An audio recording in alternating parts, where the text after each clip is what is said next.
आप इस वक्त जीवित हैं और देख रहे हैं इस दुनिया के रंगीन नजारों को। जहां कुछ लोगों के लिए दुनिया मजेदार है, वहीं कुछ को इस दुनिया की सच्चाई पर शक होता है। कितने ही फिलोसोफर्स और साइंटिस्ट ने दुनिया की वास्तविकता को ढूंढने की कोशिश में कई सारी थ्योरीज दी। संदेह और जिज्ञासा इंसान के स्वाभाविक गुण हैं और इंसानों का यही गुण इस प्रश्न को हमारे सामने लाता है कि क्या जिस दुनिया में हम रहते हैं वो दुनिया वास्तविक है या कुछ और। आज के एपिसोड में हम इसी प्रश्न का उत्तर ढूंढने का प्रयास करेंगे।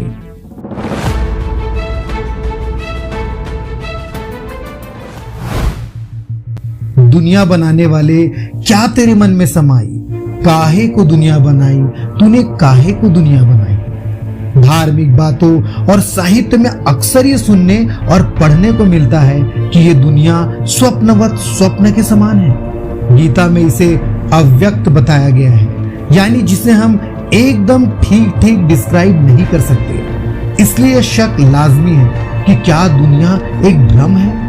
लेकिन दुनिया के पर्दे के पीछे क्या है, आइए इसे समझते हैं आपकी निजी जिंदगी से।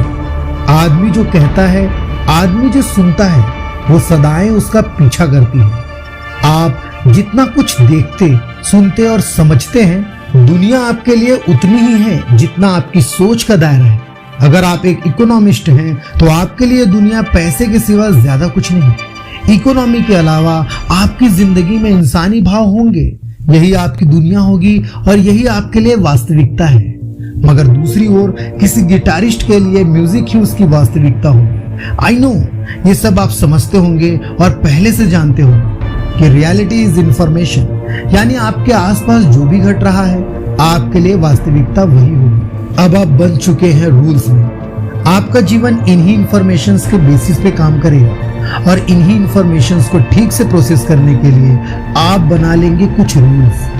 अब इन्हीं रूल्स और इंफॉर्मेशंस के बेस पर पास्ट और प्रेजेंट में हुए इंसिडेंट्स के अनुभवों से आप सारे फैसले लेंगे। तो आप बन गए हैं अब एक गेम के कैरेक्टर। अब आप कह रहे होंगे कि अरे ये तो लाइफ है, लेकिन हम कहेंगे ये एक सिमुलेशन है, जैसे कोई कंप्यूटर सिमुलेशन जिसे किसी ऐसी सभ्यता ने विकसित किया है जो हमें कहीं न कहीं से देख रही है। हमारे ये लिमिटेशंस, जैसे कि हमारी एवरेज एज लिमिट, यही लिमिटेशंस हमारे लिए किसी कोड की तरह है और इसी से वैज्ञानिकों और दार्शनिकों ने यह अनुमान लगाना शुरू किया है कि ये दुनिया किसी कंप्यूटर में चल रहा एक सिमुलेशन है। लेकिन प्रश्न ये उठता है कि इतने बड़े सिमुलेशन को ऐसा कौन सा कंप्यूटर रन कर रहा है, और हो ना हो वो कंप्यूटर बेहद ही शक्तिशाली है, क्योंकि 8 अरब से ज्यादा इंसानों और डाइवर्सिटी से भरी इस पृथ्वी का सिमुलेशन बनाना कोई आसान काम नहीं है। हम सभी जानते हैं कि दुनिया गणित की भाषा में बात करती है, प्रकृति भी गणित ही है। अगर ना होती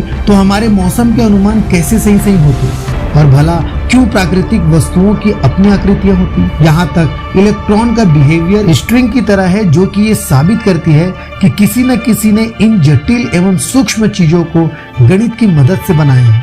आपने देखा होगा कि हर सिमुलेशंस में कहीं न कहीं कोई कमी होगी, जिससे उनमें बग्स और उनके ग्राफिक्स में ग्लिचेस आते हैं। ऐसा ही हमारी दुनिया में भी है, क्योंकि हमारी दुनिया में ऐसी कई सारी घटनाएं होती हैं जिन्हें हम पैरानॉर्मल कह देते हैं। दरअसल इन घटनाओं को इस बुनियादी सिमुलेशंस का बग या ग्लिच समझ सकते हैं। आपके अपने होने की धारणा भी कुछ ऐसी है जिसके अस्तित्व के बारे में आप जानते हैं, लेकिन किसी अन्य के लिए इसे अनुभव करना, रिकॉर्ड करना या महसूस करना असंभव है। क्योंकि आप जितनी गहराई में जाएंगे, आपको जो भी ज्ञात होगा, आप उससे उतना ही दूर होते जाएंगे। हो सकता है कि आपको भी अचानक ये पता चले कि आप जिस दुनिया में रहते हैं वो रियल नहीं है, सब मरीचिका की तरह झूठा है। अब आपके पास 2 ऑप्शंस होंगे, लाल गोली खा लीजिए और असली रियलिटी को देखिए, नहीं तो नीली गोली खाकर जैसा चलता है वैसे चलने दीजिए। लेकिन तब भी आप कुछ नहीं कर पाएंगे। इस सिमुलेशन से निकलना बेहद मुश्किल होगा, क्योंकि जिसने भी सिमुलेशंस करके आपको लिमिट में बांधा है वो ऐसा होने ही नहीं देगा। ऐसी ही इंटरेस्टिंग टॉपिक को एक्सप्लोर करने के लिए देखते रहिए for beyond knowledge, which is dedicated to sci fi and myths. Thank you.